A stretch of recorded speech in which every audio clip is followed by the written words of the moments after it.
అభిమానించి ఆత్మీయ ప్రియ బంధువులకు నమస్సు మంజలు. ఇలా ప్రపంచ జనాభా దినోత్సవము అంటే జనాభా పెరుగుతున్న అనుగుణంగా, అంటే విద్యావంతులు అవుతున్న అనుగుణంగా, విద్యను అభ్యసిస్తున్న అనుగుణంగా ఉద్యోగాల కల్పన లేదు.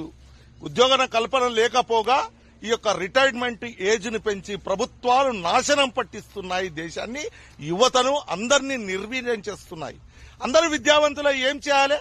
ఏ విధంగా నిరుద్యోగమైనటువంటి వ్యవస్థ సమాజ నిర్మాణం కావాలన్నా వారికి చేతి వృత్తుల పనులకు సంబంధించినటువంటి ఏమైనా నేర్పించే ఆలోచన ఉందా? ప్రభుత్వాలకు ఉపాధి వ్యవహారం ఉందా?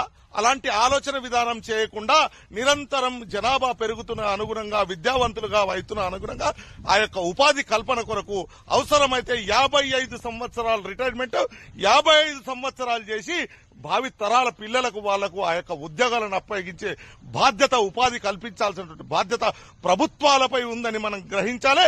అలాంటి ఆలోచన విధానంతో రానున్న యువతకు మనం ఉపాధి కల్పించకపోతే వాళ్ళు నిరుద్యోగులై, నిస్తేజులై, ఒకటికి రెండు చెడ్డు అలవాట్లకు లోనై ఈ సమాజానికి నష్టం వాటిల్లే పరిస్థితి తీసుకుని వస్తారని ఒకసారి గ్రహిద్దాం.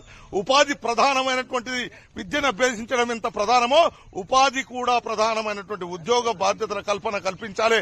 ఈ యొక్క రిటైర్మెంట్ ఏజ్ ను 61 సంవత్సరం పెంచి మొత్తాన్ని రాష్ట్రంలో ఉన్నటువంటి యువతలందరినీ కూడా నాశనం లేపుతున్నటువంటి ఈ సమాజం, ప్రభుత్వాలు అది విడనాడాలని కోరుకుందాం. అదే మన జీవన విధానం. భారత్ మాతాకి జై.